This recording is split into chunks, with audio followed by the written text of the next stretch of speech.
Assalamualaikum warahmatullahi wabarakatuh. Salam sejahtera untuk kita semua. Baik, di sini saya akan menjelaskan tentang mata kuliah Sistem Sosial Budaya Indonesia, terkhususnya pada materi yang berjudul Integrasi Masyarakat Indonesia.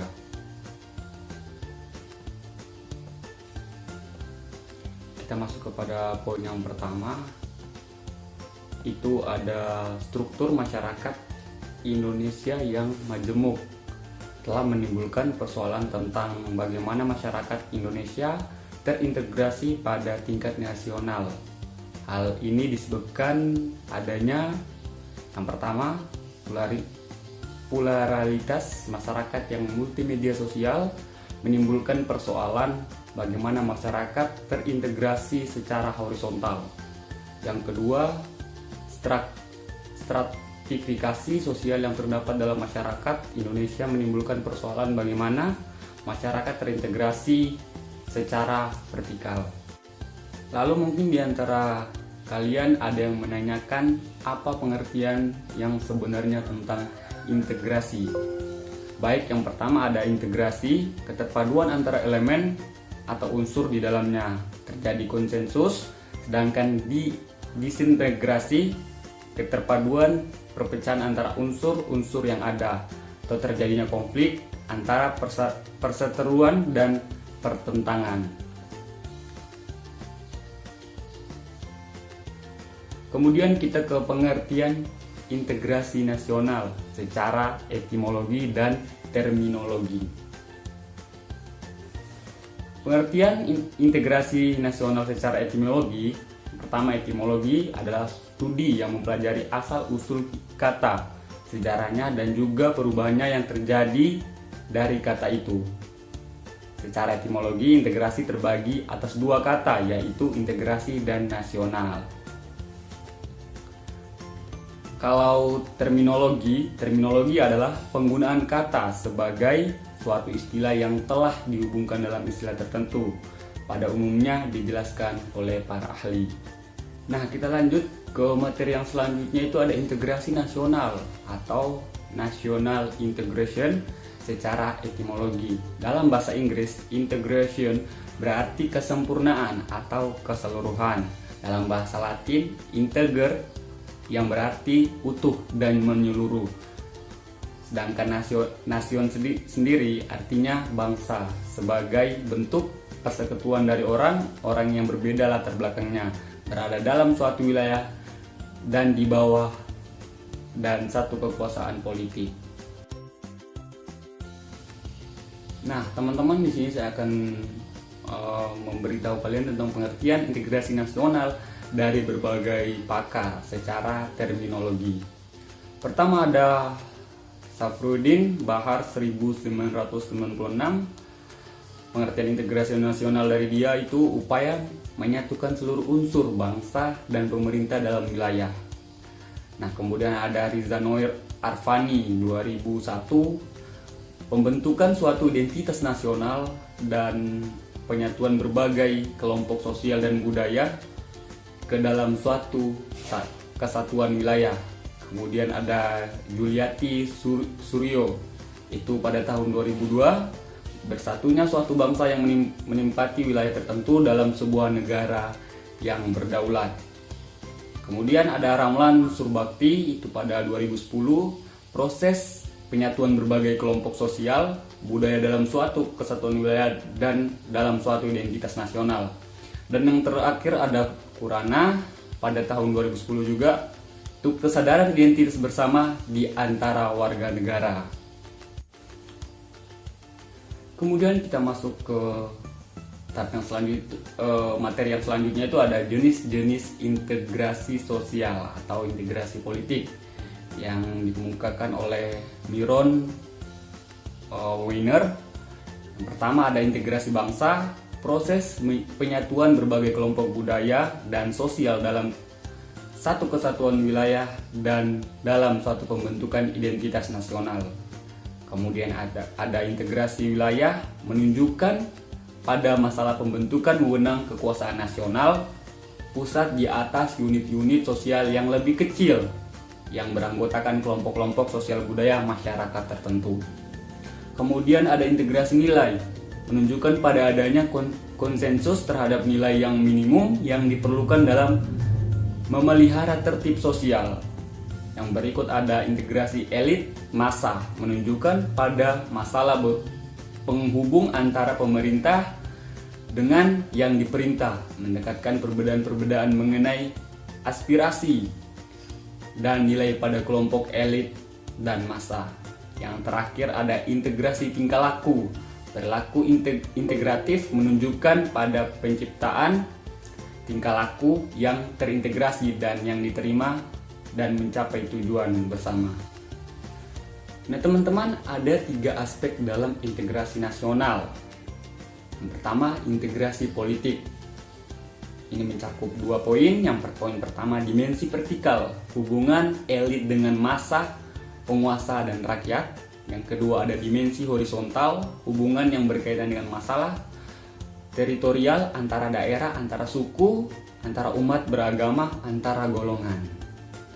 Kemudian aspek yang berikut ada integrasi ekonomi, yakni saling ketergantungan ekonomi antara daerah yang bekerja sama secara saling sinergi.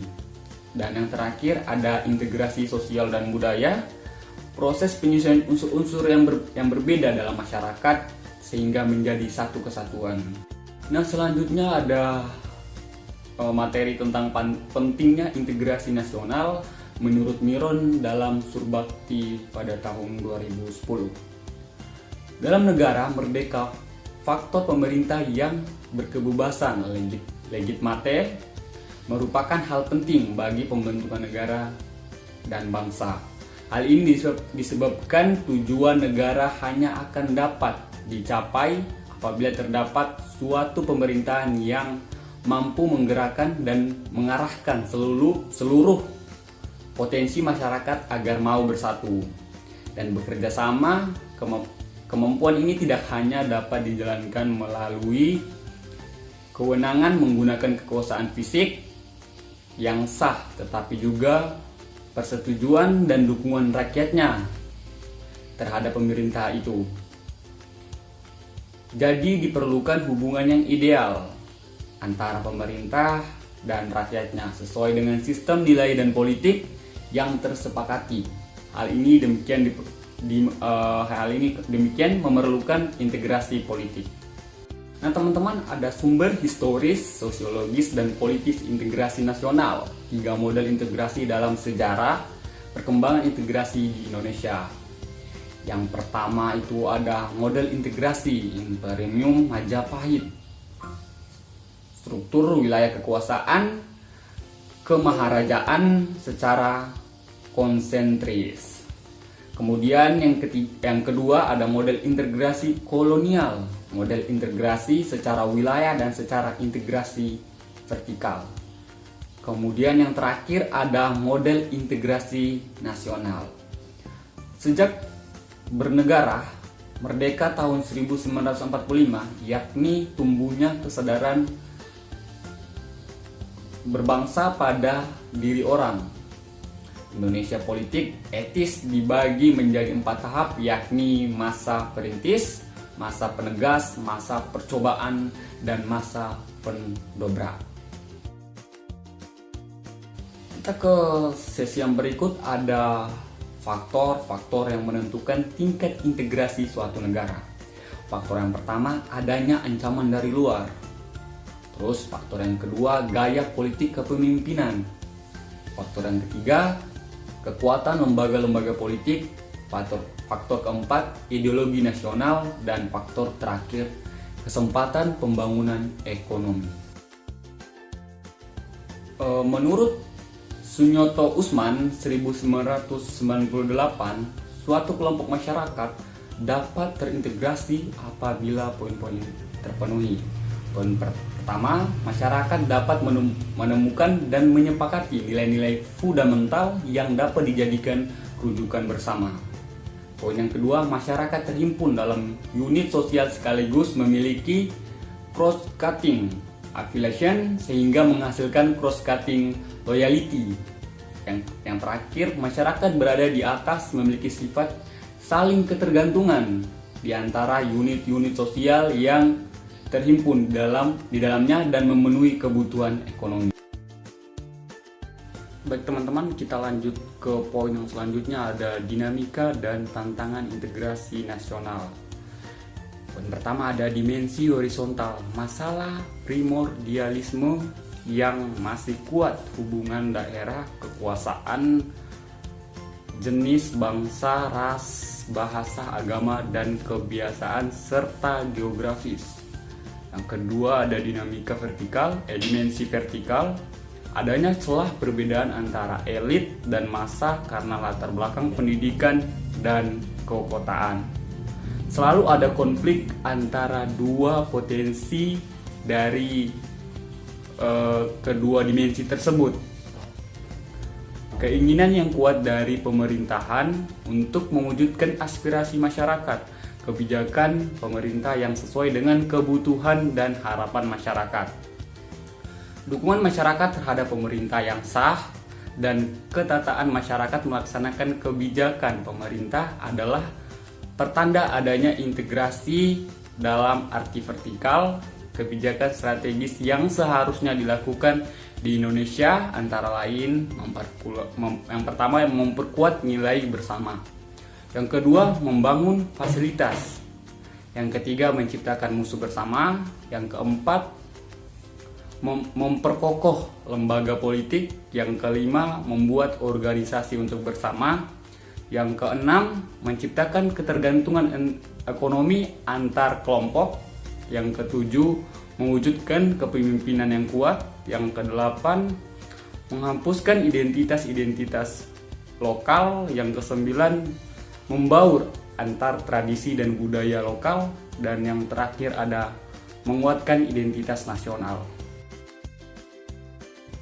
Teman-teman, integrasi nasional diperlukan guna membangkitkan kesadaran akan identitas bersama, menguatkan identitas nasional, dan membangun persatuan bangsa.